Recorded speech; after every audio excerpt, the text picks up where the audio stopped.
Bueno, en algunas partes, cuando salimos del país, cuando vamos a otros lugares y nos encontramos con otro como de la misma raza, de la misma nacionalidad, a nosotros nos alegra mucho ese encuentro. Y tú eres colombiano, y tú eres argentino, y yo también lo soy. Y esos encuentros nos llevan a tener siempre una vida comunitaria. A mí me parece que el papel de la religión en la vida de cualquier persona es muy importante, no importando la religión que tenga, porque es que la religión es inherente a la cultura y la cultura es inherente a la religión. Y esta religión es estar religado a, es lo que me identifica. Y me identifica con un número de personas y con un número incluso de normas. Nosotros entendemos que la fe cristiana no es un libro de moral, sino que es el seguimiento a una persona. En este caso, es la persona para nosotros los cristianos de Jesús de Nazaret.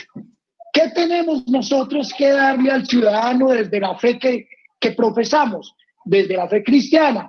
Nosotros le podemos dar muchas cosas al ciudadano, pero desde la fe cristiana lo que tenemos que darle y lo que realmente queremos darle es la persona de Jesús. Porque esta persona de Jesús ya nos compromete en una hermandad universal, y todas las normas morales, todos los compendios de morales, todas las leyes están simplificadas en este hombre que para nosotros es el gozo, la alegría, y es a quien le apostamos la vida. Entonces, yo desde mi fe católica no tengo más que darle a un ciudadano de a pie que la persona de Jesús. Bueno, a ver, pastor. Una de las ventajas de ser escritor como tú, Memo Ángel, es que en algún momento alguien va a tener que hacer una referencia a tus escritos, y me gustó mucho. Estaba buscándolo y precisamente lo encontré.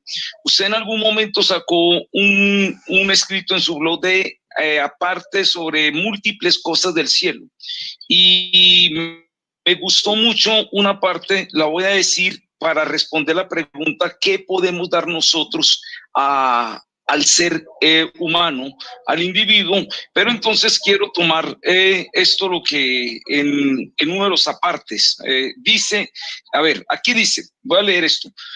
Por esto, como metaforiza Arthur Miller en Focus, el hombre se volvió miope y condenado a mirarse la punta de los zapatos, evadiendo a otros.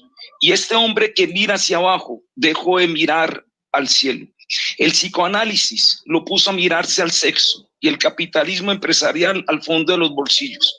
Y en esta soledad de cabeza gacha han dejado de caer cosas del cielo.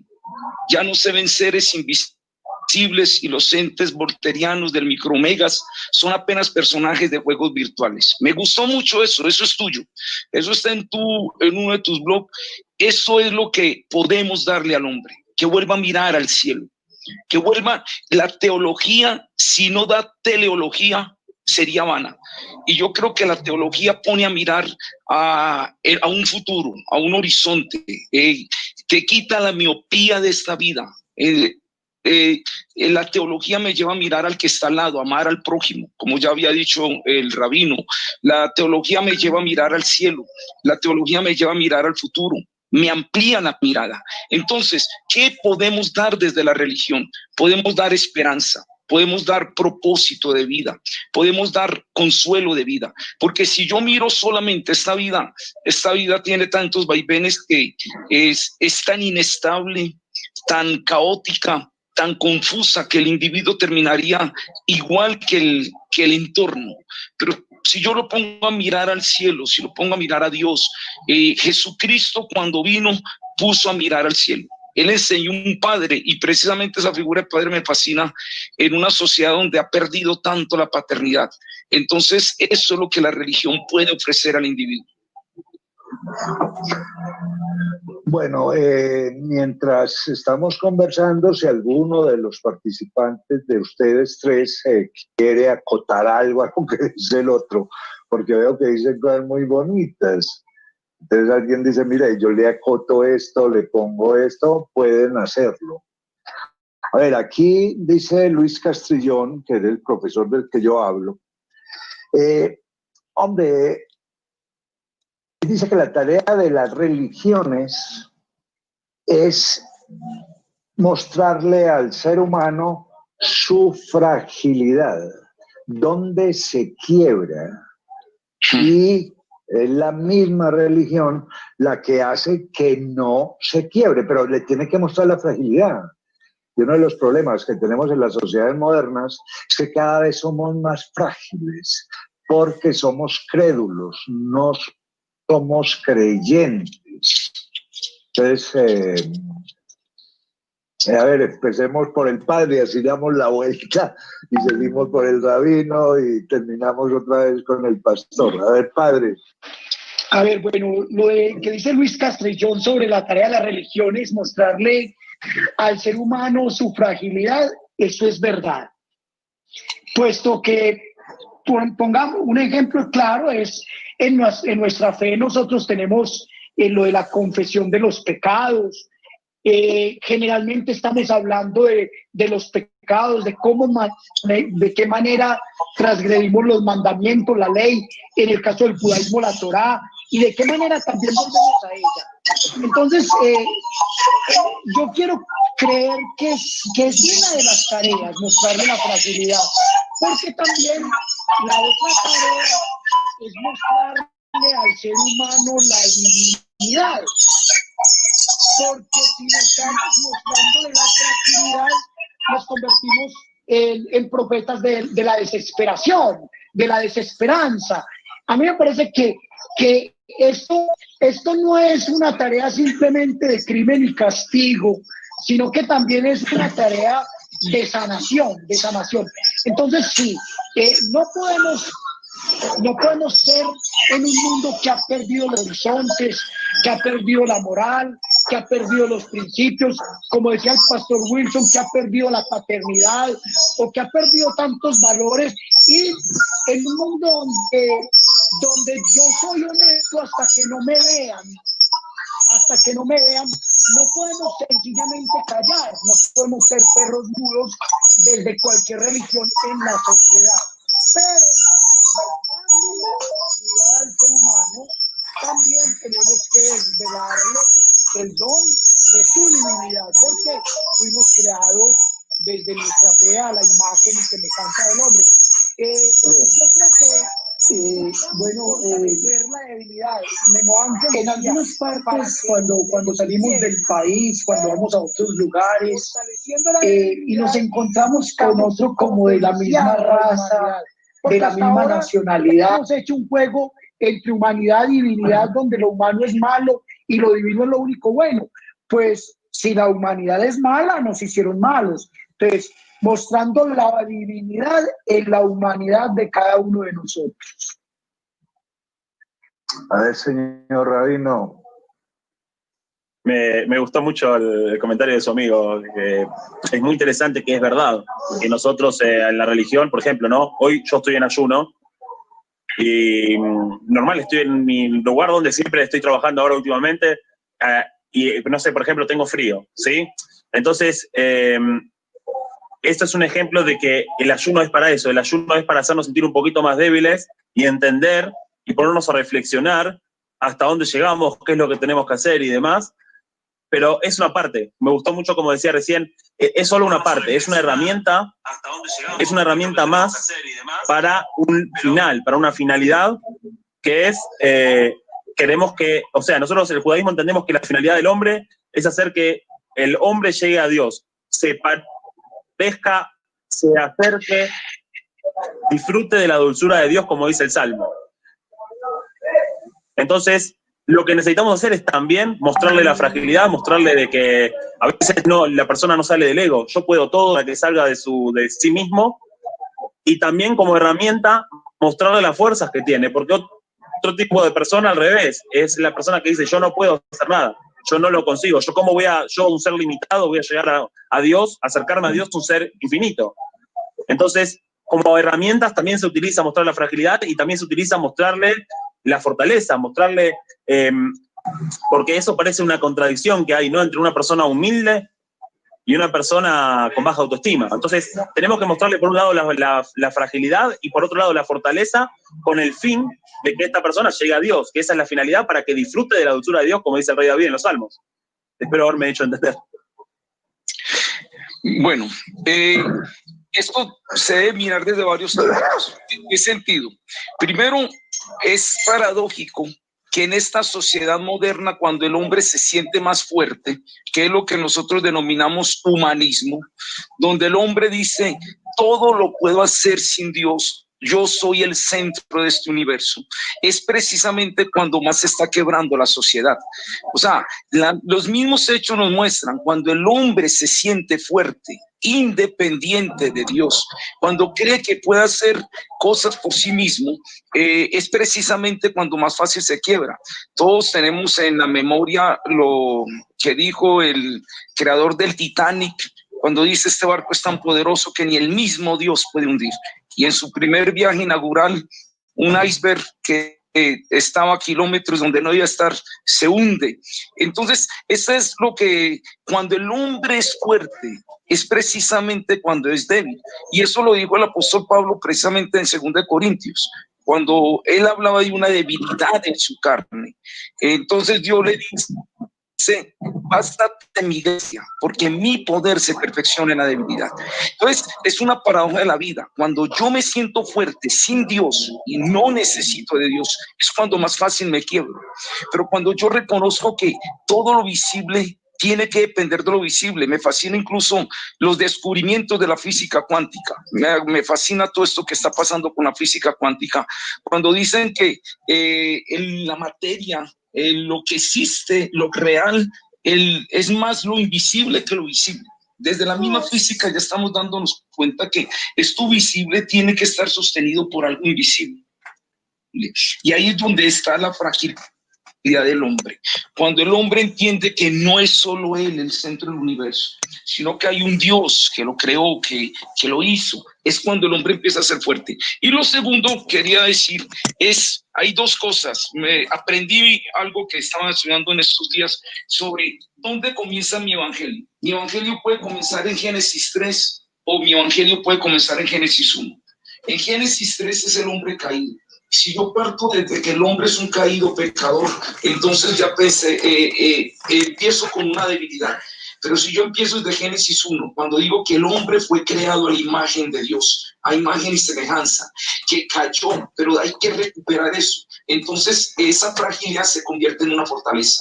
No es hundir al hombre en una condenación, es decir, le tienes la imagen de Dios, pero tienes que reconocer que sin él no puedes vivir. Y termino por eso.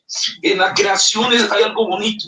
Cuando Dios crea las plantas, Dios no mete sus manos. Dios dice a la tierra, tierra produce plantas. Si yo saco la planta de lo que lo produjo, la planta se muere. Cuando Dios produce los peces, los seres de las aguas, Dios no mete su mano. Dios le dice a las aguas, produzcan seres vivos. Si yo saco el pez del medio que lo produjo, se muere. Pero cuando Dios hace al hombre, Dios no le dice ni a la tierra ni al agua que lo produzca. Dios dice, hizo al hombre.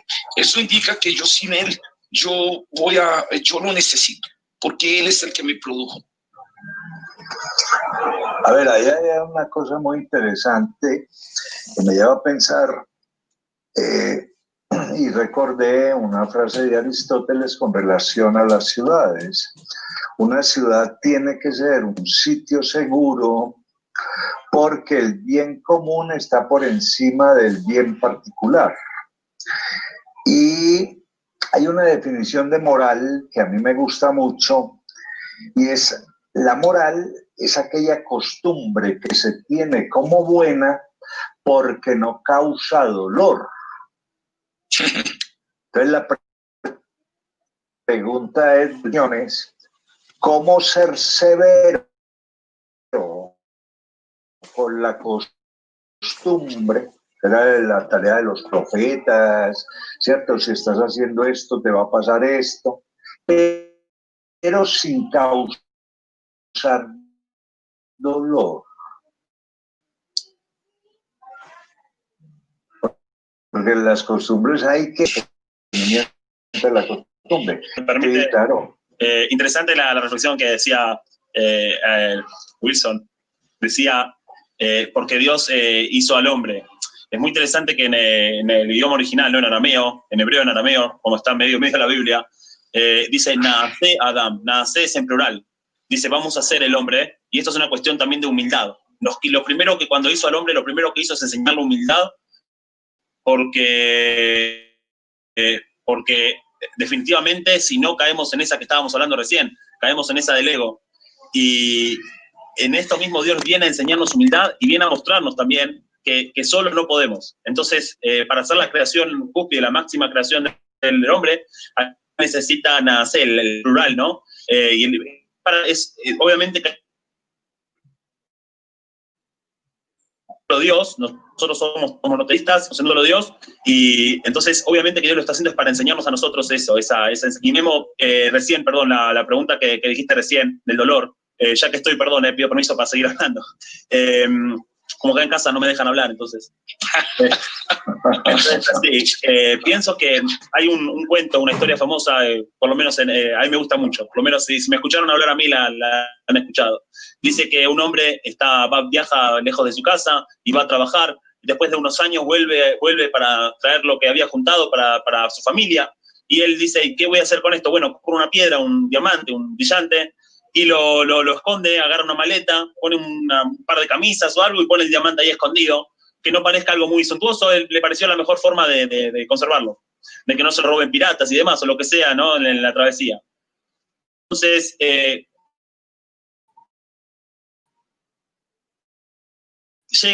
le cuentan, cuando baja del barco, los marineros le dicen, mira, todavía no encontramos la maleta tuya, pero te la vamos a llevar, tranquilo que te la vamos a llevar, tiene que estar en algún lado, seguramente en la bodega. Este hombre llega a su casa, están todos festejando, menos él, porque él entiende de que no está su maleta, hasta que él explica a la gente, a la familia, lo que está pasando, y de repente, cuando todos están un poco tristes, así pensando qué iban a hacer, cómo iban a seguir su futuro, ven un marinero que viene de lejos cargando una maleta. Y todos se alegran, dicen, uy, encontraron la maleta, ya está, ahí está el diamante, ahí nos salvamos. Y esta persona se lo mira bien al marinero y se pone triste. Y dice, esa no es mi maleta. Pero ¿cómo lo ves? Está muy lejos. Bueno, mira, el marinero viene doblado por el peso. Viene doblado por el peso de la maleta. Entonces yo nada más puse unas camisas para poner el diamante. Si esa maleta es tan pesada, esa no es mi maleta. Eso es una parábola para entender un poquito lo que piensa Dios de nosotros y de nuestra religión. Si para nosotros es un peso, si para nosotros es un sufrimiento, vamos a decir que yo ahora estoy en ayuno, ¿no? No es que estoy pensando en una pizza grande de mozzarella, nada por el estilo, pero vamos a poner otra vez este ejemplo. Si en este momento que yo estoy en ayuno estoy sufriendo, yo estoy haciendo algo mal, no estoy haciendo bien mi ayuno. Si yo en este momento tengo una necesidad, tengo ganas de comer y tengo ganas de tomar, y estas ganas me provocan flexión, sin eso, entonces es correcto. Entonces, para responder más sintetizado, yo creo que si lo tomamos la religión como algo que hace sufrir, entonces algo estamos haciendo mal. Esa no es la maleta, ese no es el trabajo de Dios. Eso es a mi entender. A ver, padre. Bueno, yo quiero partir de que vivir ya es sufrir. La vida del ser humano es una vida aconcida de dolores que nos salva. El sufrimiento nos salva, sufrir nos salva. Pero el sufrimiento puede redimir, de hecho redime. Nosotros desde el catolicismo fuimos salvados a partir del sufrimiento de Jesús. La severidad no realmente tiene que causar dolor, pero la severidad hace que el ser humano de alguna manera pase por momentos de tristeza. Yo siempre he creído que no se puede ser severo sin causar dolor, porque mira, desde lo más elemental, una palabra, así sea una palabra de corrección fraterna, en quien no la entiende, va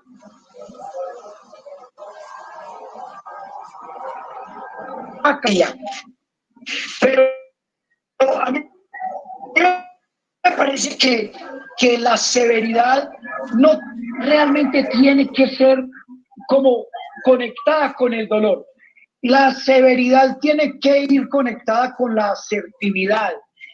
Nosotros hablamos mucho de la misericordia, de la caridad cristiana, y hay una pequeña frase que dice que una gotica de miel atrapa más abejas que un frasco de vinagre. Entonces, la severidad es la verdad, la verdad.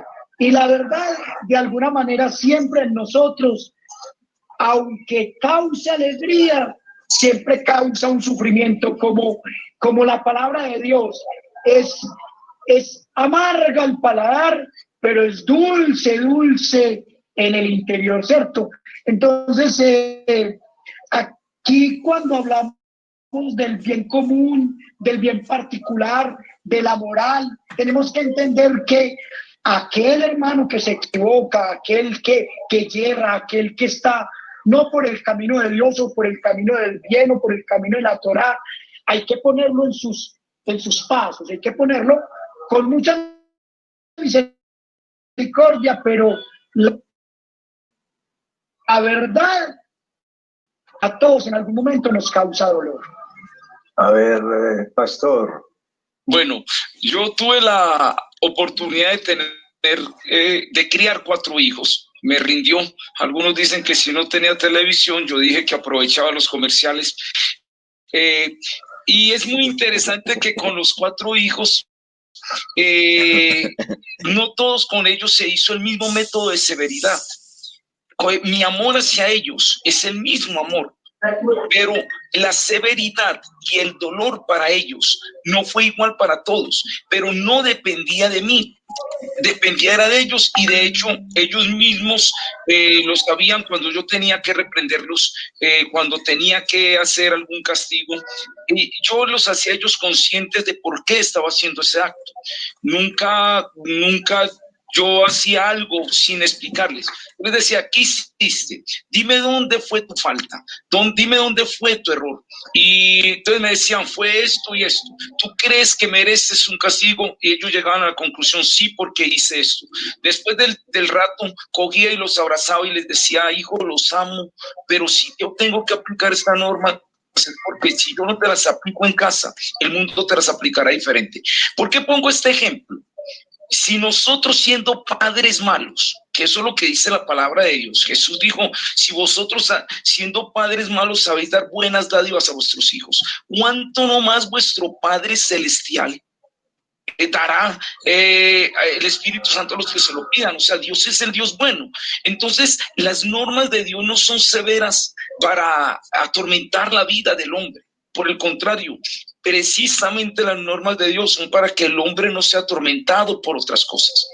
Y esa medida del dolor, entonces, viene en la medida en que yo soy reacio y me resisto a lo que Él dice. Eso es un aspecto del dolor, pero viene lo otro. El ser humano, el dolor, como decía el presbítero Eduardo, el dolor es inherente a la raza humana. No podemos, en este mundo, no podemos asustarnos con el dolor. El dolor es el mejor maestro. Yo puedo ver históricamente qué ha producido el dolor en el hombre, como también qué ha desfigurado el placer y la sola sensualidad en el hombre. El dolor nos limpia los ojos para ver la vida, volviendo a lo que habías dicho ahora antes, para ver la vida desde una humildad, desde una fragilidad, desde una dependencia. Entonces, cuando el dolor me hace ver hacia el cielo, ya el dolor no se vuelve dolor. Entonces son las dos connotaciones de la severidad y el dolor.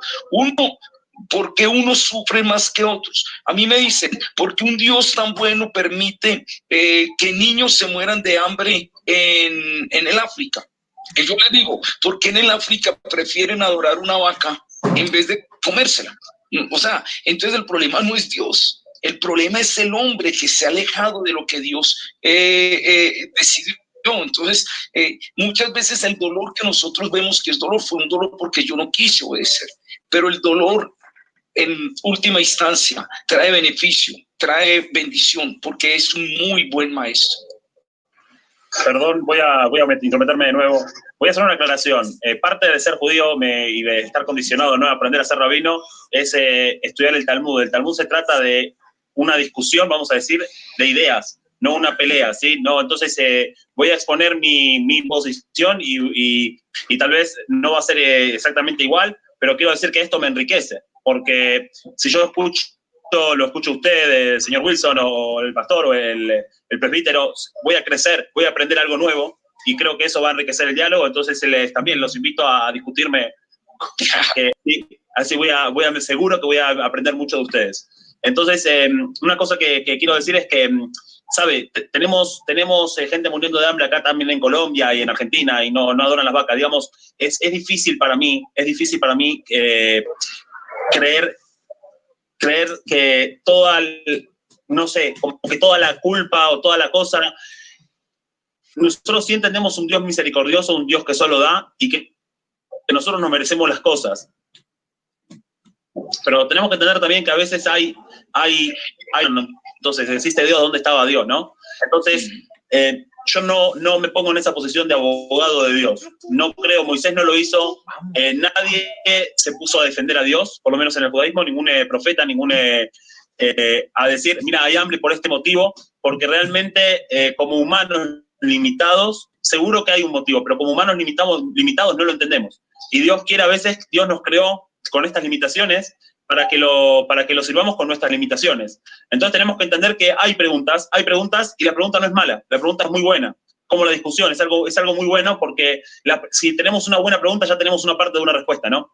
Entonces, por ese lado, es verdad, usted, para mí, tiene razón lo que dice que a veces la gente ocupa estas excusas, estas cosas, para decir, bueno, yo no creo en Dios, porque ¿dónde está Dios cuando hay un chico muriendo de hambre? Eso es cierto, para mí es una excusa, porque también creo que también la pregunta que se le puede hacer, ¿y dónde está el hombre? ¿Dónde estamos nosotros que sí tenemos la posibilidad de ayudar? ¿Qué estamos haciendo para eso? ¿Qué estamos haciendo para ayudar? Entonces, para mí tampoco existe la humanidad. Entonces, pienso que yo personalmente no le respondo a Dios. También quería decir que de verdad yo estoy muy agradecido por esto. Y lo digo con toda la humildad. Les agradezco por exponer así lo que cada uno piensa, porque pienso que crecemos todos, y los invito a hacerlo. Y la gente que está preguntando en el chat, creo que está haciendo buenas preguntas, y los invito a seguir en este diálogo, que este diálogo es lo que al final es lo que construye la sociedad. A ver, ya hay algo muy interesante en lo que acabo de decir el rabino. A ver, ¿por qué le estamos pidiendo a Dios siempre y no a la humanidad? Yo creo que a Dios hay que agradecerle, pero el trabajo lo somos nosotros. A ver, entonces, ¿cómo lo ve cada uno? Porque es que el trabajo es hombre con hombre. Porque si Dios me ayuda a mí y no le ayuda al otro, Dios sería injusto, creo yo. Pero entre nosotros sí nos podemos ayudar. A ver, ¿cómo vemos la ayuda para el otro? Darle o colaborarle.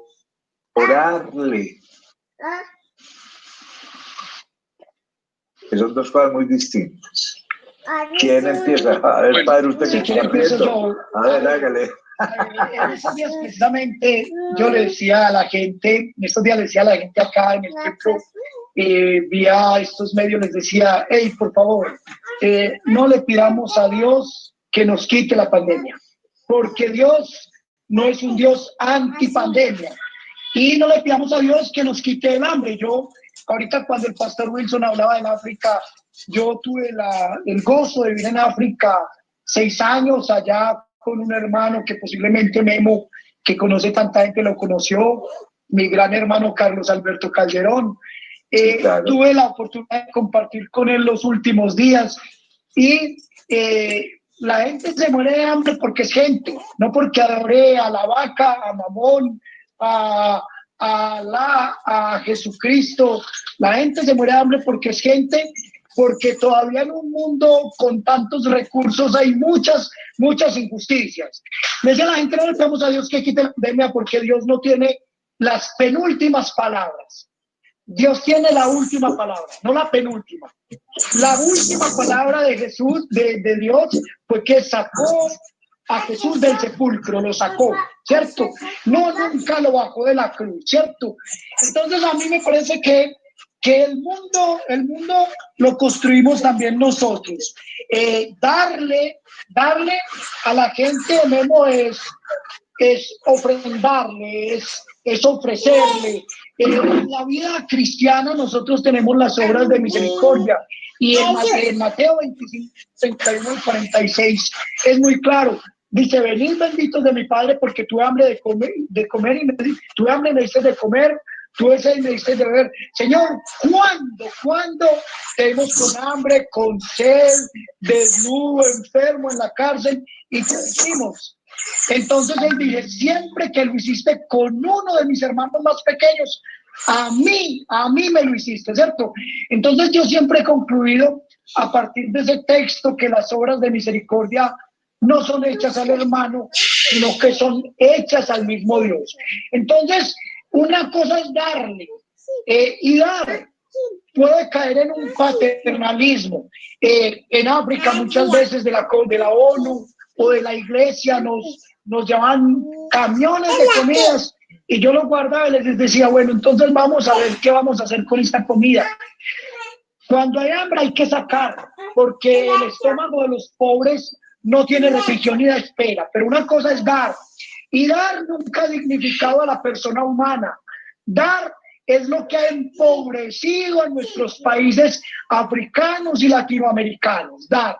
Y colaborar ya significa unir las manos. Entonces, el pastor Wilson es testigo, muchos de nosotros en nuestras parroquias, que generalmente la gente toca para pedir y pedir y pedir. Muchas veces hay que dar, pero nos hemos convertido, estamos convirtiendo a nuestros países en países mendigos, con tantas organizaciones no gubernamentales, con tantos programas de todas las iglesias y del mundo de la política, donde se llenan los bolsillos, pero nunca se capacita.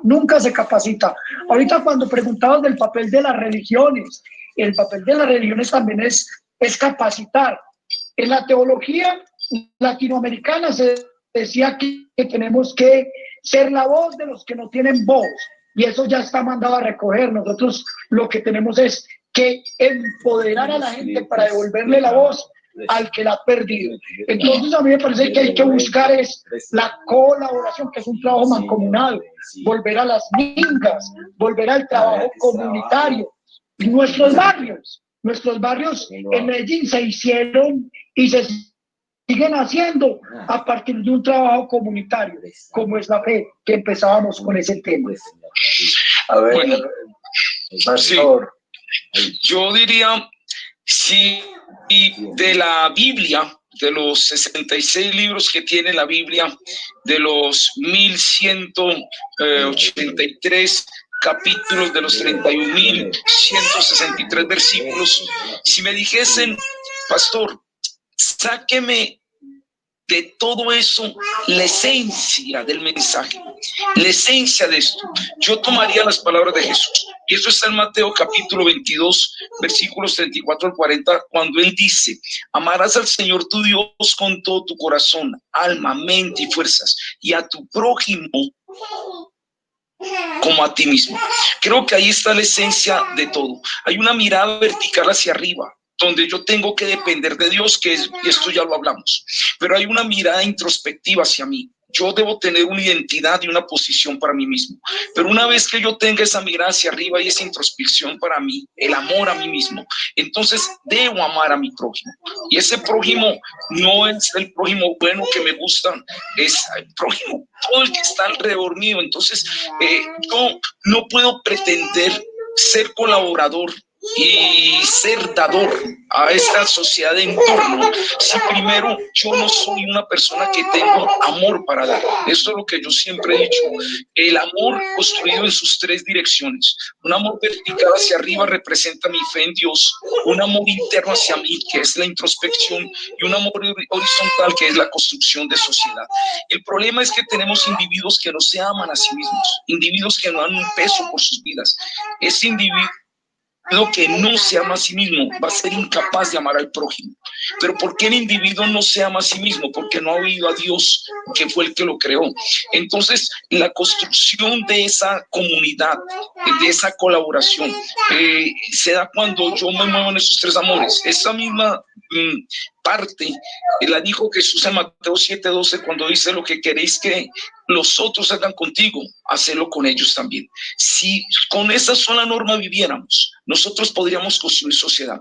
Construyo mi identidad, mi posición, una relación con Dios, y empiezo a construir y a colaborar con mi entorno. Señor Rabino. Perdón. Bueno, no, quería decir, hay una dualidad, ¿no? Entre colaborar o sea, dar y ayudar. Y por un lado, en la Biblia dice al principio, bien en el Génesis también, casi al lado de donde habíamos nombrado antes, dice: Besuata peja tu lejen, con el sudor de tu frente comerás el pan, ¿no?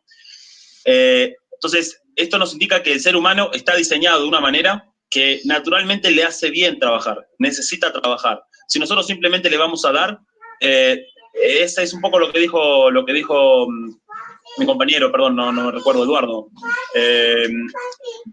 Le estamos sacando esa posibilidad de ser humano, prácticamente lo estamos convirtiendo en alguna especie de relación parasitaria.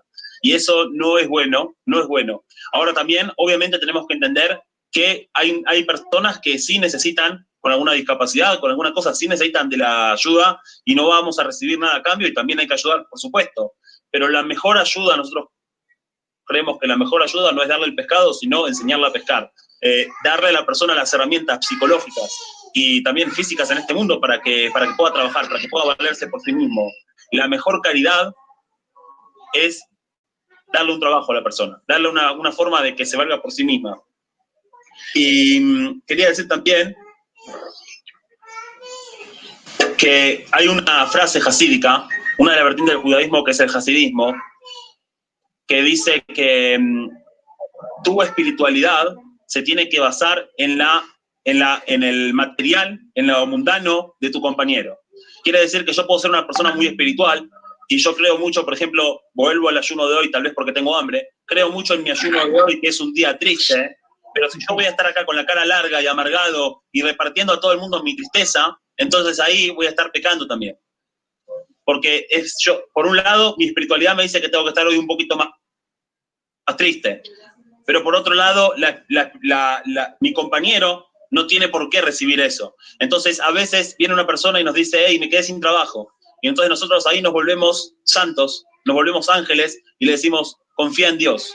Eso realmente es una forma de decir: mira, yo no voy a hacer nada, que otro te ayude. Entonces, lo que realmente tenemos que hacer es confiar nosotros en Dios y buscarle trabajo y ayudarlo a que trabaje esa persona. Bueno, les voy a hacer una pregunta que, como dicen los españoles, es de esas de mala leche.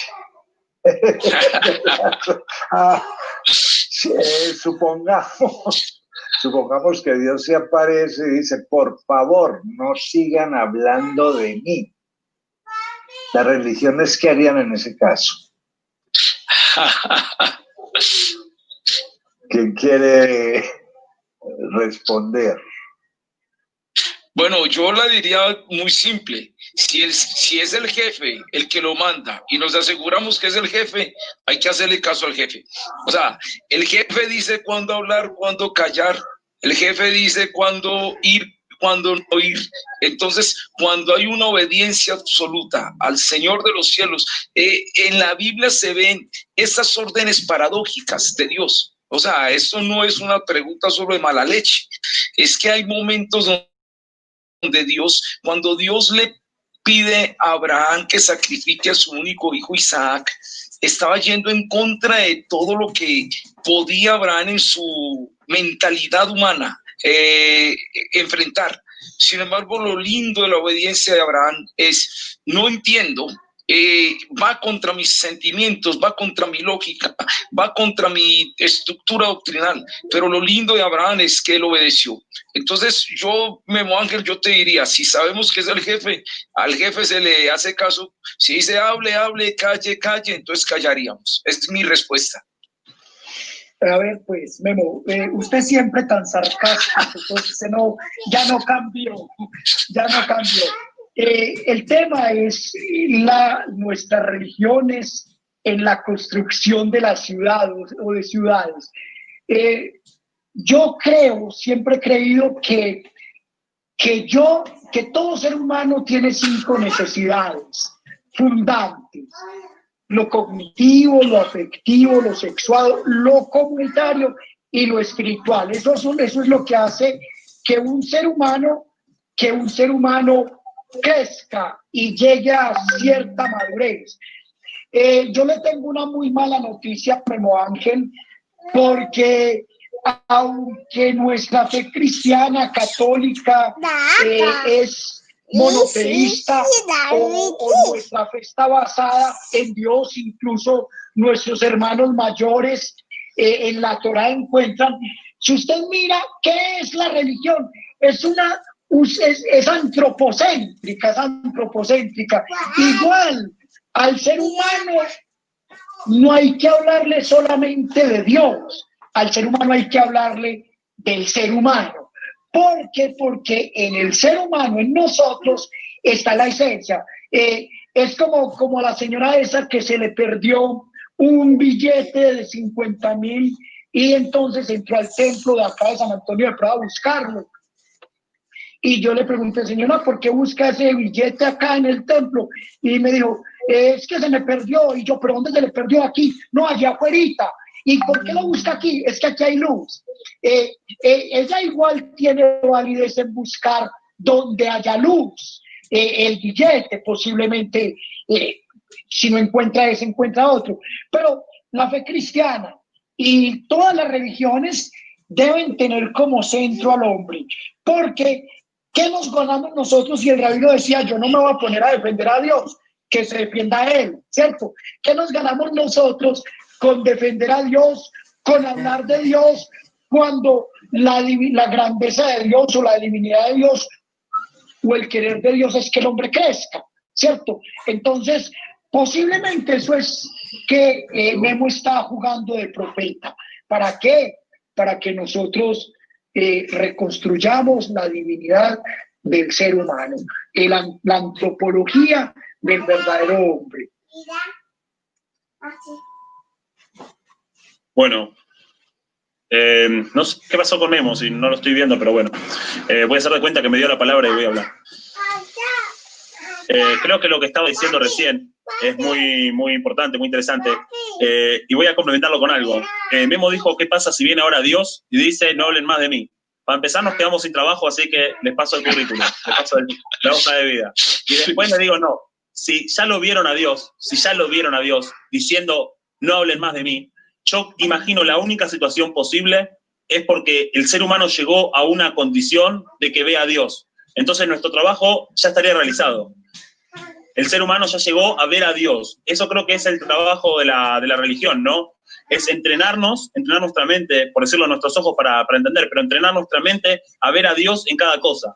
Yo también tengo 4 hijos. Y cuando entro en la habitación y los veo durmiendo o los veo jugando, ahí yo creo que veo a Dios. Entonces, en ese momento que Dios dice, se presenta delante de todos, y todos, como dijo el pastor, estamos claros que es Dios, ¿no? Para empezar es importante. En ese momento ya no vamos a necesitar hablar de Dios, porque con esa claridad seguro que vamos a hacer todo lo que la religión nos pide.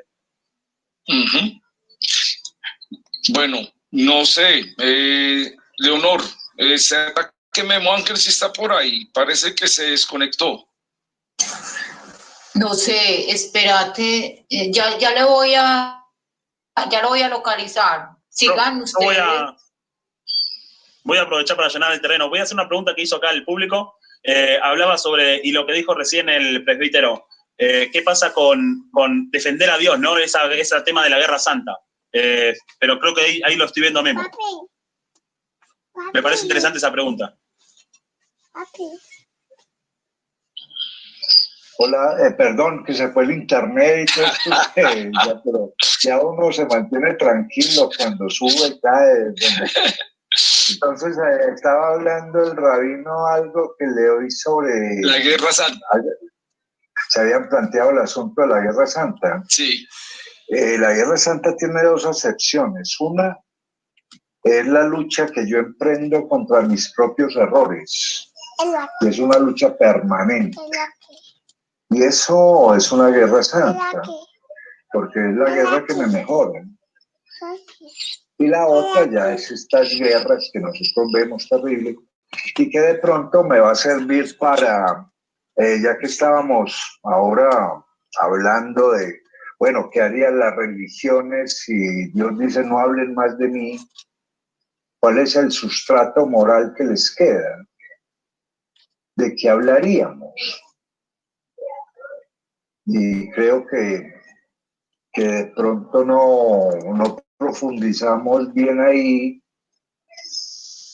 ¿De qué hablaríamos?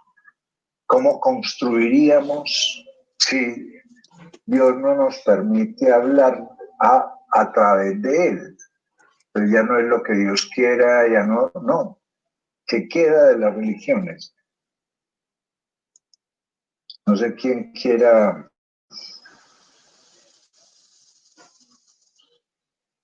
Pero si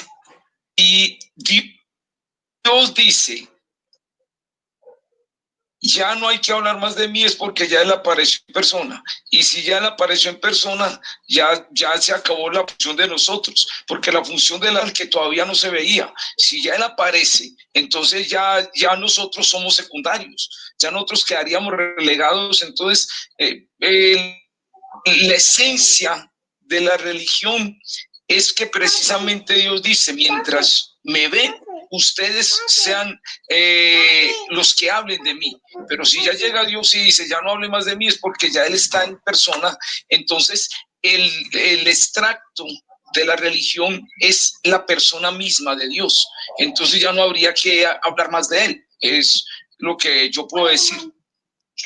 A ver, frente a eso, me acuerdo de un filósofo alemán que se llama Feuerbach, y Feuerbach decía, ¿por qué somos capaces de hacer reales palabras como la guerra, el odio, el hambre, la enfermedad, y no somos capaces de hacer reales palabras como alegría, amor, paz, tranquilidad? Y esto lo traigo a colación porque de pronto dentro de los discursos religiosos se habla más de lo que causa dolor que de lo que causa alegría. ¿Ahí qué habría que hacer? Porque estamos viviendo en una ciudad donde el dolor es permanente. Las noticias que me pasan son de dolor. Las novelas que se leen tienen más dolor que vida digna. Entonces, ¿cuál sería el papel de las religiones ahí? Si sacamos el dolor por fuera y enseñamos a vivir con una enorme dignidad para que sean posibles palabras como la paz, la ayuda, la solidaridad, la hermandad. Memo Ángel, bueno, yo voy a tomar la palabra aquí en este sentido. Primero, como les decía ahora, antes de comenzar este diálogo, a pesar de que hay un movimiento, hay demasiadas vertientes. Hablo yo como pastor. Yo desde la religión evangélica protestante he escuchado pastores cuyo mensaje es el dolor y la angustia, es el miedo a un infierno. Como también he escuchado la antítesis, pastores que son la esperanza y el aliento, y es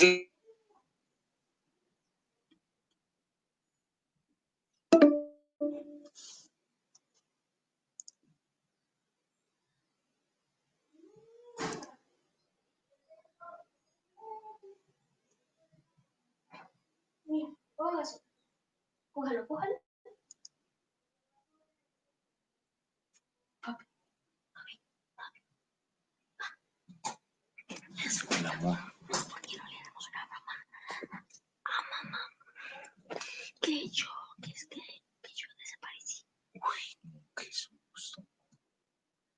Espérame, negra, que tengo que, no sé qué está pasando, que se cayó la comunicación. Esperemos un momento.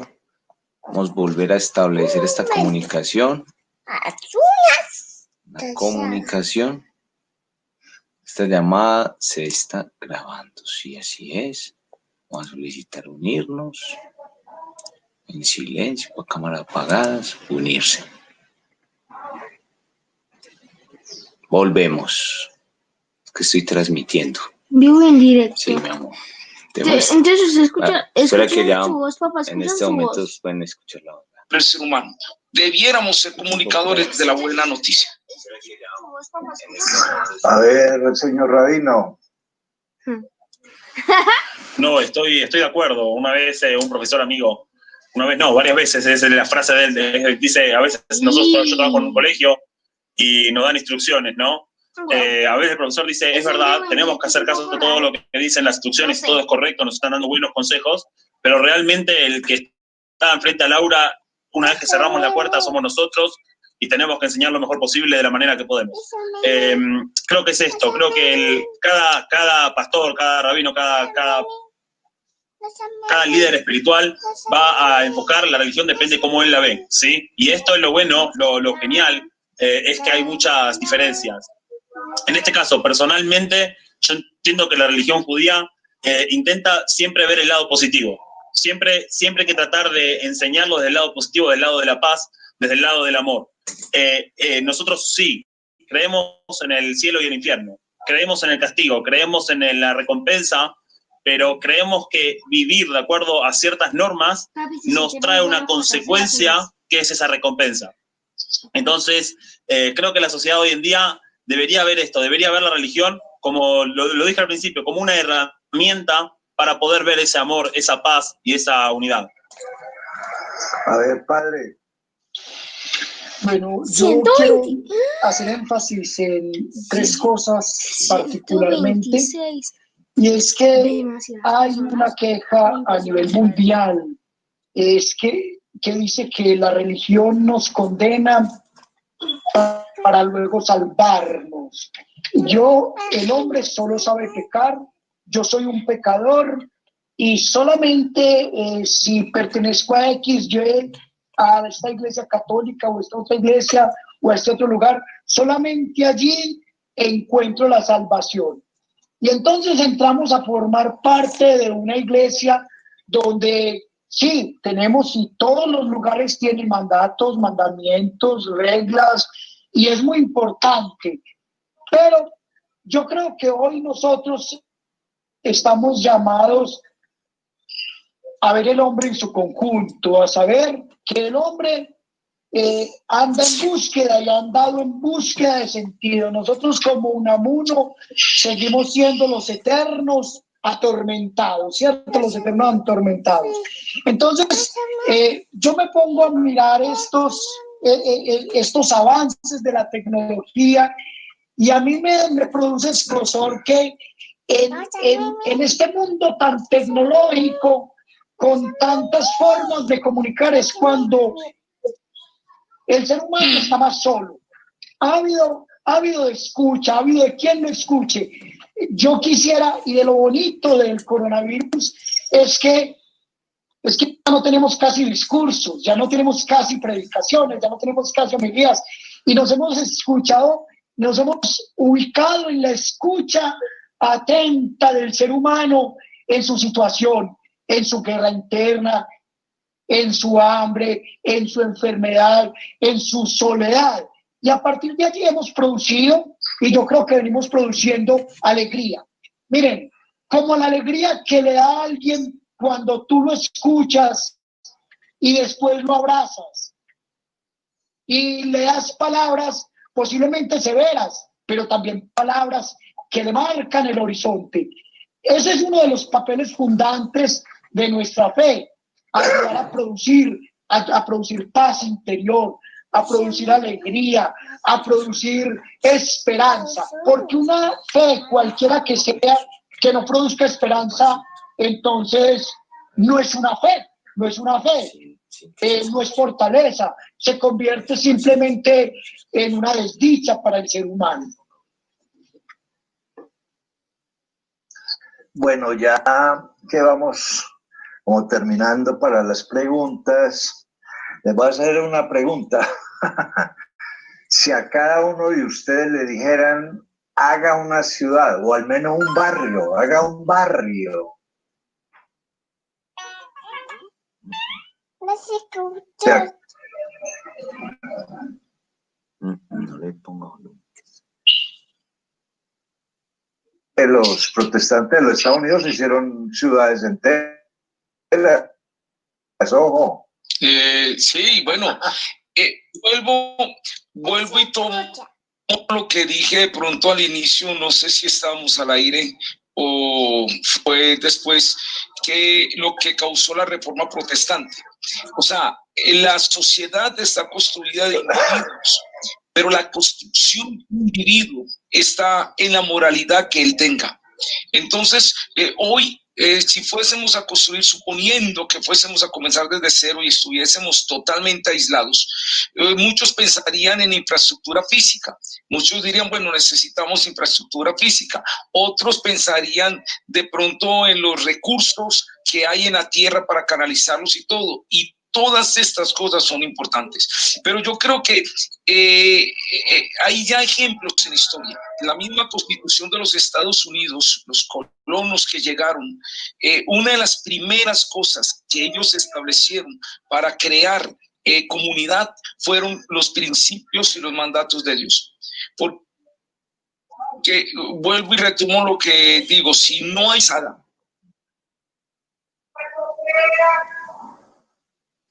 una sociedad bestializada, por más recursos que haya, los destruirían en un momento, destruirían el que habrían. Entonces yo empezaría por construir al hombre. Si me dieran 10, 15, 20 personas para levantar una ciudad, lo primero que sería construir al hombre.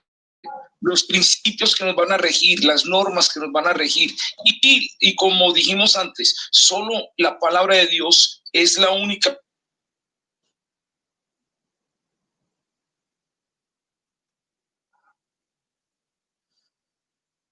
Un segundo, vuelve y se bloquea un poco, siempre está muy saturado como la llamada, más de 126 personas, muchas veces Google, aunque confío mucho en Meet, pero demos un segundito, no se desconecten, los que de pronto están ahí, gracias por esperar, voy a actualizar la página, le voy a dar update, actualizar,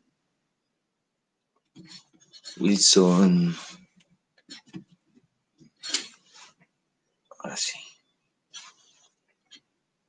Vamos a unirnos de nuevo.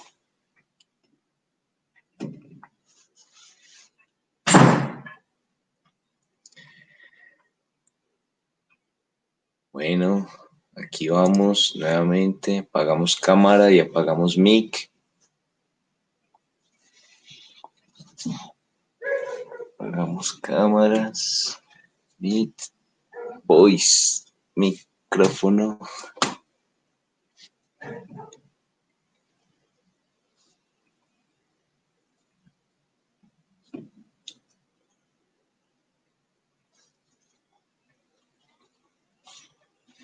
Está un poco lento.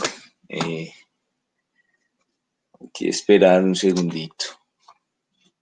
Ahora sí, cámara apagada. Micrófono apagado. Debe aparecer en este lado derecho la opción de unirse a la llamada. Ojalá, yo creo que esto después lo comparten vía, o si algo mejoramos este video y lo editamos más adelante, para que puedan tener toda la información completa. Aquí estamos grabando con Samuel al lado. Aquí ya estamos. Que la llamada está limitada, decía ahí, pero bueno, no hay lío.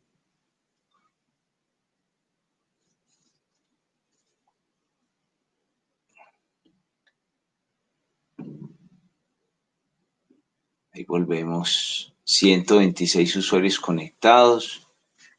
Debe volver el audio en un momento. Hay mucha gente que quiere participar, incluido...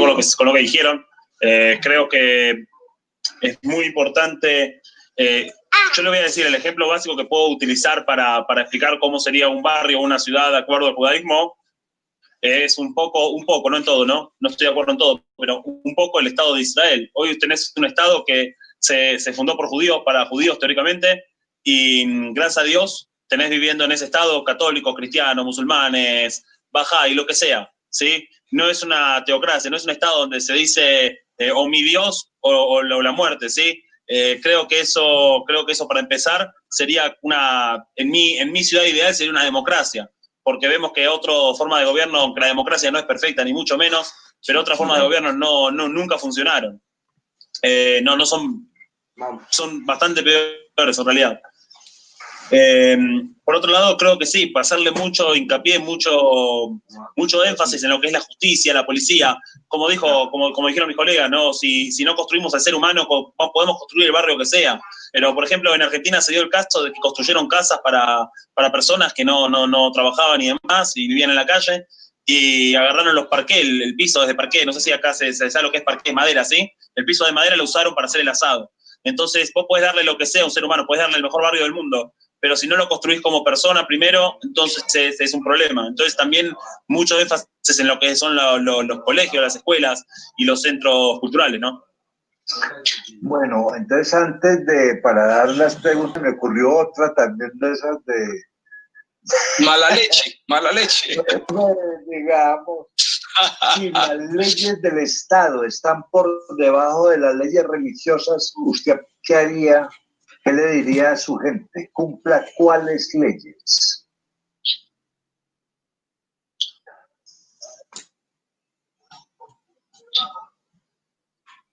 ¿Quién empieza? Ya, usted habló, pastor. Hágale. No, hombre, yo realmente creo que nosotros no podemos, la ley desaparece cuando ya crecemos.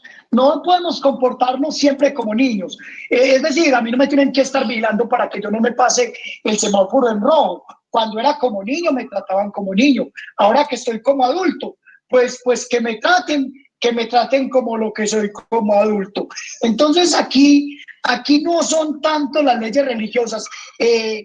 Ama y haz lo que quieras, ama y haz lo que quieras. Es decir, el amor nos hace libres, el amor nos hace libres. Entonces, para mí la ley es un pedagogo, y eso mismo lo dice San Pablo, es la pedagogía de la ley, pero no es la ley lo que nos mueve es el amor. Yo diría, con respecto a eso, hay tres formas de yo vivir la ley.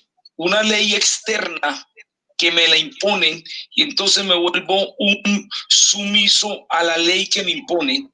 La segunda cosa con respecto a la ley es no la quiero vivir y hago lo que quiera, sería la anarquía. Y la tercera forma de vivir la ley es la ley que yo adopto y la vuelvo mía. Serían como las tres posiciones frente a la ley.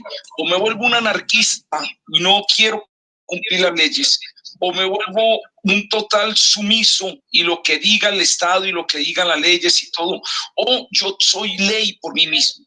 El punto que enseña la vida y lo que vino a enseñar Jesús y lo que Dios quiere es que cada individuo pueda aprender a tomar la ley en su corazón. No porque me la dicen, porque si yo hago las cosas porque me la dicen, cuando se va el vigilante lo dejo de hacer. Entonces no estoy cumpliendo una ley. Lo otro es volverme un anárquico y no someterme a nada.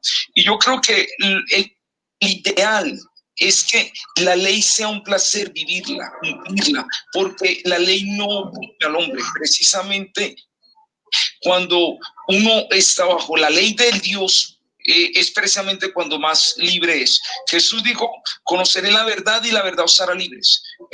La gente que hoy dice ser libre son esclavos de muchas cosas. En cambio, las leyes de Dios, entonces traen libertad. Ahora, si hay que poner si hay una ley que está por debajo de la otra, la ley del autogobierno, la ley de Dios es mucho más importante que la ley externa, porque la ley externa no tendría que aplicarle ley a un criminal cuando la persona sabe que no debe matar. La ley externa no le tendría que aplicar a un ladrón la cárcel cuando el tipo sabe no robarás. Entonces, ser yo ley por mí mismo, porque lo hago en total aceptación de esto. A ver, señor Rabino. La Torá nos enseña, la Biblia del Antiguo Testamento nos enseña que tenemos que cumplir la ley en el país donde estamos. Y creo que eso es algo importantísimo porque, si bien es totalmente cierto que si cumpliríamos con la Biblia no necesitaríamos de la ley, también una teocracia a mí me daría un poco de miedo. Un país que esté regido por algún líder religioso y espiritual, eso yo creo que se volvería más un peligro, ¿cómo se dice? Una libertad, no, perdón. Bueno, no me sale la palabra ahora, pero sí se volvería un peligro y yo haría las maletas y me iría de ese país. Creo que la Biblia nos enseña que tenemos que hacer lo que la Biblia dice. El problema de que la religión es algo muy personal. La religión es que, no sé, es el chiste, ¿no? Dice que un judío solo en una isla hace 3 templos. Uno para ir y el otro que no va ni loco. O sea, cada persona tiene una creencia muy particular de la religión. Y creo que eso es lo grande de la religión, lo lindo de la religión, ¿no? Que podemos hacer eso. Y si yo voy a interpretar la religión y hacer la ley con eso, yo la puedo interpretar como yo quiero, de la forma que yo quiero. Entonces yo puedo sacar la ley que yo quiero. Por ejemplo, todos me tienen que dar el dinero a mí porque yo lo voy a administrar mejor. Y lo puedo basar en la religión porque yo lo voy a repartir a los pobres y no sé, y me lo baso en la religión. Pero termina siendo una ciudad donde nadie tiene dinero sino yo. Entonces, yo lo que creo es que la ley debería estar, la ley del país debería estar por encima de la ley de la religión, siempre y cuando sea una ley justa, ¿sí? Y otra vez, para hacer una ley justa va a necesitar estar de acuerdo con la ley de la religión. Bueno, muchísimas gracias. Ya oímos las preguntas de los que están participando de este pequeño foro. Memo. Les pido que sean preguntas muy cortas Memo. y no para discutir nada, sino preguntas. Memo. Sí, Leonor, contame. Laura, la psicóloga del observatorio, ha hecho una recolección de preguntas, entonces ella te va a leer y tú orientas la respuesta, por favor. Listo. Laura, empiezas, porfa. Bueno, buenas tardes, ¿cómo están? Buenas tardes, aquí Laura. tengo el registro de 23 preguntas. Les propongo que respondamos 10 por cuestiones de tiempo. ¿Les parece? Sí, hágale. Listo. Bueno, Giovanni Vargas dice, ¿se seguirá construyendo desde el patriarcalismo? Realmente la religión sigue siendo patriarca. Soy Giovanni Vargas, pastor bautista, teólogo de la Unibautista. A ver, esa pregunta plantea que la religión se está presentando en términos patriarcales. Sí. ¿Qué respuesta tendrían ustedes a esto? Empecemos por el más antiguo, el pueblo hebreo. Te dejé poner la voz al rabino. Te agradezco la cortesía, ¿no? Todos sabemos que estas preguntas generan más hoy en día un poco de polémica, pero creo firmemente que la religión, por lo menos la religión judía, no quiero hablar de otras religiones, desgraciadamente a veces nos confunden la religión judía con otra que le decimos a nuestros primos, pero por lo menos la religión judía no es machista, patriarcal ni nada por el estilo. Este hombre creo que preguntaba con razón, porque realmente nosotros a veces nos referimos al hombre, en vez de decir humano, decimos hombre, ser humano, decimos hombre. Y entonces decía, ¿por qué hablan siempre del hombre? ¿Qué pasa con la mujer? Yo quiero aclarar que todo lo que dije, que así como la finalidad del hombre es llegar a Dios, la finalidad de la mujer es llegar a Dios, todo, la mujer no es más ni menos que el hombre no es más ni menos que la mujer. Obviamente no es patriarcal. Yo sé que está de moda la palabra, pero no termino de entender por qué se llama patriarcal. Realmente el judaísmo, la religión la pasa a la mamá, ¿no? Si la mamá es judía, el chico es judío. Si la mamá es católica, el chico sería católico. Entonces, sería matriarcal en todo caso. No estoy seguro de según qué definición utilizamos la palabra patriarcal. Pero yo les puedo asegurar, les juro que en toda familia judía está lo que se llamamos nosotros mismos, y vos podés seguramente lo explicás mejor que yo, que es una Idi Shemame. Sí. La madre judía es esa que está dominando todo lo que pasa en cada aspecto de nuestra existencia. A veces mi mamá me llama y me dice, estás respirando demasiado. O sea, créanme que la mamá en el pueblo judío es básica, es constitucional. De hecho nosotros entendemos que todo lo que es la Torá, que es la Biblia, nosotros decimos que tenés que escuchar la Torá de tu mamá, ¿sí? Lo que es la ley de tu mamá. En todo caso, creo fehacientemente que eso no es real, es una falacia. Estamos inventando de que la religión parte de un patriarcado o un machismo. Creo que no es así. Creo que Dios no tiene género. Creo que cuando una persona, en la religión judía cree, cuando una persona está sola, tanto sea un hombre o una mujer, está incompleta. Entonces lo que necesita es de esa pareja, porque cada uno tiene lo que al otro le falta. Y entonces esto nos enseña esta humildad, primero, que no somos perfectos, y segundo, que cuando estamos perfectos, cuando vamos a estar con nuestra pareja, con nuestra esposa o al revés, en unidad. Y para hacer unidad tenemos que respetar lo que dice la Biblia, que Dios le creó al hombre una mujer contra él. Dice Eshet Kenegdo, en su contra. La mujer no tiene que ser sumisa ni aceptar todo lo que el hombre diga, sino todo lo contrario. La mujer es esa Idi Shemame que está en contra, que está poniendo su opinión y diciendo lo que tenemos que hacer. Cuando digo contra, no me refiero contra en el sentido de que lo juega para que el otro pierda, sino en el sentido de que va a decir su opinión y va a ser fuerte en sus creencias, y con eso tenemos un judaísmo mucho más rico. Yo quiero decir algo más. Históricamente, para la persona que dice que la religión patriarcal, históricamente lo que dignificó la posición de la mujer fue el cristianismo, precisamente. La sociedad griega y la sociedad romana, la mujer no tenía el lugar que se le da en el cristianismo.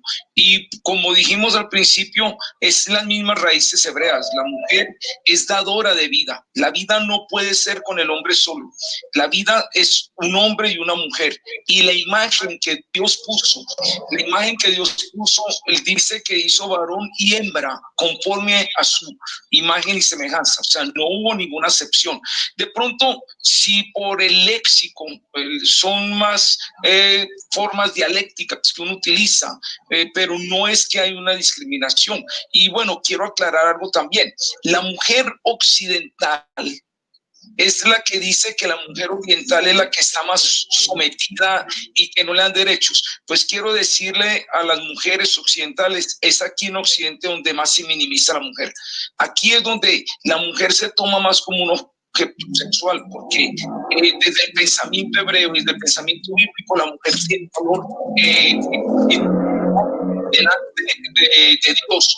Una cosa son los roles, pero otra cosa es el valor y la imagen. Entonces no somos patriarcales. En ese sentido, hay una patriarcalidad que depende ya de dónde viene la identidad, pero eso ya sería otra cosa. Pero si es por discriminación de género, que no somos patriarcales.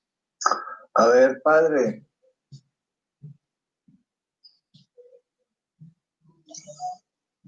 No se ve por ahí. Bueno, de pronto le pasó lo mismo que a mí ahora, el internet, eso es tanto de lo posible. Sí. Laura, ¿cuál sería la segunda pregunta, por favor? Sí. Bueno, tenemos aquí. Ya voy, yo escucho acá, ya voy. ¿Me escuchan? Sí, perdonen que no me encendió la cámara, pero yo quiero entender al pastor Bautista cuando habla del patriarcado. Él realmente no se está refiriendo frente a la participación de la mujer en la religión o en la fe como tal. Yo entiendo que él se está refiriendo frente a la ministerialidad de la mujer en el judaísmo, en la Iglesia Católica y en otros lugares. Sí, hay que reconocerlo, nuestras iglesias tienen cierto patriarcado y siguen siendo patriarcales en cuestión de ministerialidad. Nosotros en la Iglesia Católica no tenemos y posiblemente no vamos a tener sacerdotisas, ¿cierto? Pero yo con el rabino, con mi hermano Wilson, yo quiero aclarar que nuestra fe generalmente es una fe femenina, puesto que si miramos bien los templos de nosotros congregan más mujeres que hombres.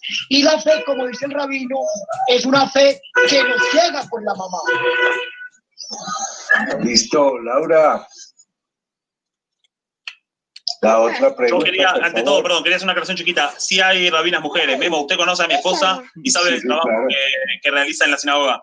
Hay algunas personas acá también de la comunidad que creo que son testigos fieles.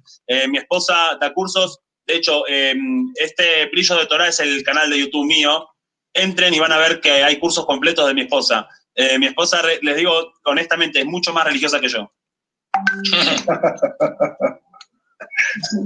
A ver, Laura, la otra. Bueno, la segunda pregunta. Tenemos Diego Alexander Berrío Alzate. Buena tarde. ¿Qué piensan del hecho de que muchas veces la misma religión que debe llevar al hombre a Dios es ella misma la que lo aleja? Démosle a una tercera pregunta, porque así podemos... Esa es muy obvia. Démosle... Sí. El Centro de Pensamiento de la Personería de Medellín pregunta, ¿en qué creen los católicos, los judíos y los pentecostales, es decir, cristianos evangélicos, y sobre Dios, la vida, la muerte? ¿Cuál es el papel de las mujeres en dichas creencias? Bueno, esa pregunta es como para un libro entero. Habría que como que cerrarla un poquito. Entonces, vamos. Respondamos la primera. ¿En qué creen que consiste? La primera y la... Exacto. Y démosle a otra pregunta. Los católicos, los judíos y los pentecostales. Pueden responder eso. Bueno, y otra pregunta, ¿cuál sería para que las mezclemos y demos la respuesta? Listo. Otra pregunta. ¿Cuál es el papel de las mujeres en dichas creencias? Sobre Dios, la vida, la muerte. Bueno, ya esa se respondió de alguna manera. Y otra pregunta, porfa. Profesor Memo Ángel, en relación a esta definición de moral, ¿qué implica no causar dolor? ¿Podría ampliar esta definición en relación o a través del vínculo político de la religión? Es decir, el dolor como causa de daño socioambiental, como punto de interés de lo privado sobre lo público, lo común. Bueno, entonces vamos a resolver la primera. ¿Qué aleja o qué acerca al hombre a la religión? Y ahí sí, cada religión en qué está cifrando su mayor creencia. La primera es que acerca o que aleja al hombre de la religión. Y la segunda, ¿cuál es en las religiones? El centro, el objetivo de su creencia. ¿Quién comienza? Bueno, yo voy a decir algo. En el caso personal, yo diferencio fe de religión, porque religión puede convertirse en un conjunto de normas y creencias, pero se vuelve en el centro alejando a la gente de la fe, como decía precisamente Diego. Muchas veces el problema no es el contenido, sino la forma. Cuando la forma se vuelve prioritaria a la esencia, entonces ya esta se convierte en un obstáculo. Entonces, yo creo que lo importante es que la forma es la esencia. ¿Qué es lo que me mueve? En obediencia, en amor. Entonces, ya la religión trasciende a un simplemente conjunto de normas y se convierte en un estilo de vida. Ahora, con respecto a que el cielo, la muerte, creo que por ser religiones monoteístas, por tener la fe en Dios, casi que en esas cosas somos muy comunes. Y ya hablamos de la participación de la mujer. Creo que tanto en todas las tres, la mujer no es relegada a un segundo plano, porque estaríamos desobedeciendo precisamente los principios de Dios. A ver, señor rabino. Bueno, gracias. Primero, básico, sí, eso que acabas de decir, que la mujer no la podemos relegar. Si nosotros creemos que el ser humano, tanto el hombre como la mujer, están hechas a imagen y semejanza de Dios, que es lo que creemos, entonces claramente de estar desprestigiando, de estar haciendo menos, relegando a la mujer, estaríamos relegando a Dios también. Para empezar. Segundo, la finalidad. La finalidad, creo que ya la dije en algún momento, nuestra finalidad, hay un libro muy bueno, es el libro más corto que leí y muy bueno, lo hizo el profesor de un amigo mío, él explica, dice, el libro se llama Le Matarata Haim, la finalidad de la vida, y en muy pocas palabras, él dice, la finalidad de la vida es disfrutar de la vida. Nosotros tenemos que disfrutar de la vida y la Torá, la Biblia, es un manual para eso. A veces creemos que disfrutar de la vida es emborracharnos, pero lo cierto es que no es. No sé si alguna vez, seguramente sí, vieron algún amigo borracho. Yo realmente no creo que él esté disfrutando de su vida, ¿sí? Y así con todas las pasiones, con todo lo que nosotros creemos que nos va a hacer disfrutar, nos engañamos y creemos que eso es el disfrute. Nosotros entendemos que la Biblia está para hacernos personas, nuestras pasiones, utilizarlas para el bien, utilizarlas para el servicio de Dios, y eso nos va a acercar a Dios y nos va a hacer disfrutar de la vida, que la vida es Dios, disfrutar de la dulzura de Dios. Y por último, eso de que las religiones acercamos o alejamos, es cierto. Le aseguro que una persona una vez me dijo muy claro, y lo admiro mucho a esa persona, y me dijo, mirá, yo con Dios todo bien, pero todos sus representantes, y me dijo, se pueden ir, bueno. Realmente, a veces, y a veces, muchas veces, tiene razón. A veces nosotros nos creemos que somos representantes de Dios, y ahí mismo, creo que las personas que creen que nosotros estamos representando a Dios ya están en un error. Porque nosotros somos seres humanos que intentamos cumplir con lo que nos pide Dios, y en esa búsqueda de intentar cumplir fallamos, como cualquier ser humano. Entonces, si alguien está esperando que un rabino, cualquier líder espiritual sea perfecto, esa persona está equivocada y se va a defraudar, porque si te idealizan, yo no permito eso. Muchas veces, a veces la gente, hablas con alguien y te das cuenta que te idealiza. Dice, ay, rabino, usted qué bueno es. No, pará, yo te estoy diciendo lo que dice la Biblia, no lo que yo hago. Yo te estoy diciendo lo que debería yo hacer, lo que yo intento hacer, pero no lo que yo hago en la práctica. Entonces, esas personas tenemos que entender que esto no es una excusa para no ser creyente. A veces las personas, nosotros podemos estar en contra de algún religioso, pero no en contra de la religión, ¿sí? Porque las personas somos limitadas y fallamos, pero Dios no. Y por último, aclarar que sí, esto que decía es muy importante. Hay un solo Dios. Nosotros creemos en un solo Dios, y si yo digo que es mi Dios y no tu Dios, yo estoy fallando, per se, está mal. No puedo decirlo porque ya estoy admitiendo otro Dios. Entonces, es claro que hay un solo Dios y que la finalidad nuestra es acercarnos a ese Dios. Y, de nuevo, yo amo estos diálogos. Padre. Yo me imagino que compras la Coca-Cola porque te gusta la Coca-Cola, ¿cierto? Tú no compras una Coca-Cola porque el envase es muy bonito. No falta quien lo haga, ¿cierto? Yo siempre he comparado la religión como con esa Coca-Cola. El envase es la religión, y el contenido es lo que amamos, a Dios Padre. Y entonces lo que dice el rabino, tú te puedes defraudar porque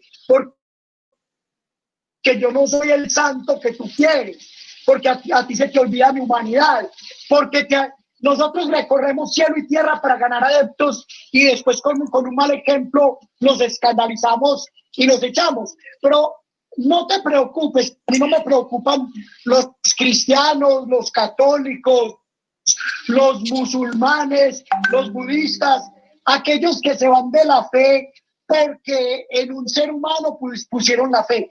Pues no tenían fe. La religión solamente aleja a los débiles y acerca a los que tienen un conocimiento profundo del amor de Dios, a eso los acerca. ¿Y en qué creemos nosotros los católicos? Pues bien, ahí tenemos el credo en Dios Padre, Dios Hijo, en Dios Espíritu Santo, en la comunión, en el perdón, en la comunión con los santos y en la eternidad. Ahí está bien claro. Siempre que tú dices el credo en la Eucaristía, no creas que te están haciendo el examen de misa. No, estás diciendo aquello en lo que crees en los fundamentos de tu fe. Bueno, con relación a la pregunta de por qué yo digo que la moral es aquella costumbre que no causa dolor, esa es la moral, porque saludar a otro no causa dolor, colaborar a otro no causa dolor, construir con el otro no causa dolor, enseñarle al otro no causa dolor. Por eso la moral evita que haya conflicto. Profesor Memo Ángel, le complemento algo a lo que usted dice. Sí, claro. Precisamente, no ser moral causa dolor. Claro. O sea, el asesino sufre, el ladrón sufre. O sea, uno mira a la gente mala tiene su sufrimiento, ya vive su infierno. Entonces, es muy bonito lo que usted dice, tener moral no causa dolor, ser amoral, eso causa dolor. No hay felicidad en un pecador. El sabio de Eclesiastés, Salomón, dice, por más que viva un pecador, yo sé que le irá bien a los que temen al Señor, pero a los que no lo temen nunca van a tener una felicidad. Eso es una gran verdad. Yo quería una aclaración chiquita, disentir, tipo, explicar que tal vez pienso un poquito diferente en la parte de que dice que la religión aleja a los débiles. Yo creo que la religión es para todos, la religión es también para los débiles, y si la persona se aleja de la religión, él se está alejando a sí mismo. Nadie lo está alejando. Yo cuando hablo de los débiles, son los débiles en la fe. Una persona que tiene una fe madura está a prueba de todo, a prueba de fe. Eso estoy completamente de acuerdo, completamente de acuerdo. Claro que la religión es para todos, y la persona con una fe bien hecha, madura, quiere decir, como dije antes, que confía en Dios, no en la gente, entonces no se va a defraudar. Eso perdón, entonces le agradezco, estoy contento de que lo dije para poder recibir la explicación. Y segundo, una cosa que también es importante, decirle a la gente lo que necesita escuchar, pero también hay que saber decírselo de una forma buena. El ejemplo de la Coca-Cola me parece excelente. Si hay tantas personas hoy en día ateas, que yo creo que cada vez son más, también a veces es culpa nuestra. Eso sí creo que tenemos que reconocer culpa, y tenemos que saber que tal vez no sabemos vender el producto porque no nos gusta tanto la Coca-Cola. Habría que evaluar eso también, ¿no? Que si yo creo que una persona que está realmente convencida en su fe puede convencer sin Dios nos libre, nunca presionar, sin una obligación o sin amenazas o lo que sea, sino simplemente porque a mí me gusta tanto la Coca-Cola que me ves tomando una Coca-Cola y te da sed. Bueno, no sé, ya se nos va terminando el tiempo. Yo haría una especie de síntesis de lo que se ha dicho. Si vamos a construir ciudadanos, tenemos que construir primero nosotros, empezar a revisar cuáles son las bases que tenemos y tener muy presente que yo solo no funciono en grupo. Yo me acuerdo de una frase de la Facultad de Arquitectura que decía: un hombre no construye una casa, 10 hombres construyen 10 casas. Una frase muy fuerte, donde esto está implicando de que si no somos comunidad, si no nos reconstruimos como una comunidad viable, como una comunidad moral, por más cosas que tengamos, por más cosas que nos lleguen, siempre las estaremos destruyendo. Creo que eso es más o menos la síntesis. Si alguien tiene algo que anotar, el señor rabino, el señor pastor, el padre.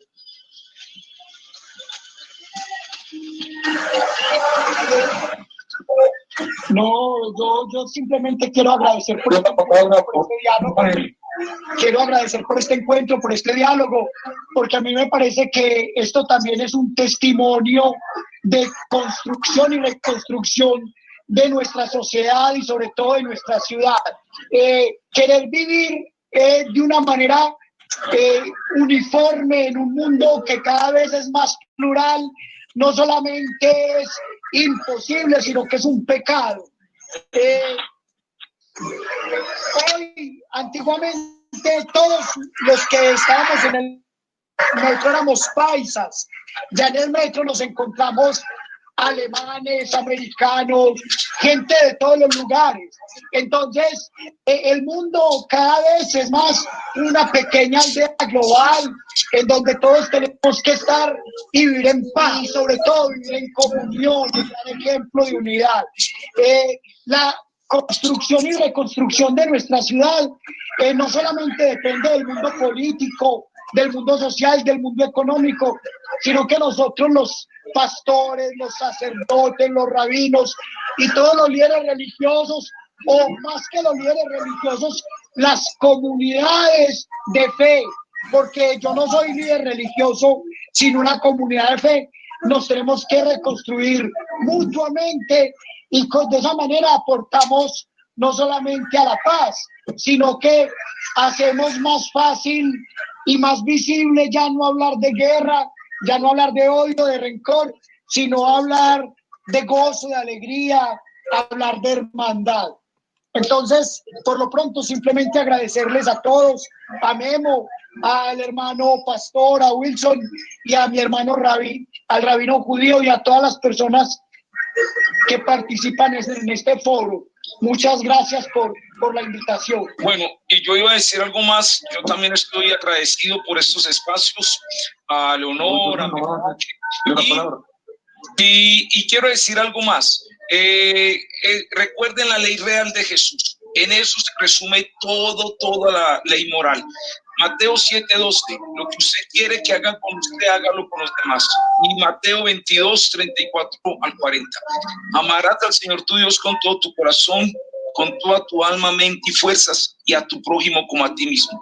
En estos dos mandamientos, según las mismas palabras de Jesús, se resume toda la ley, todos los profetas, todos los libros de moralidad. Si cumplimos cabalmente estas cosas, podemos construir ciudad. Muchas gracias también a todos por este momento y gracias, profesor Memo Ángel, por estar aquí, y a mis compañeros.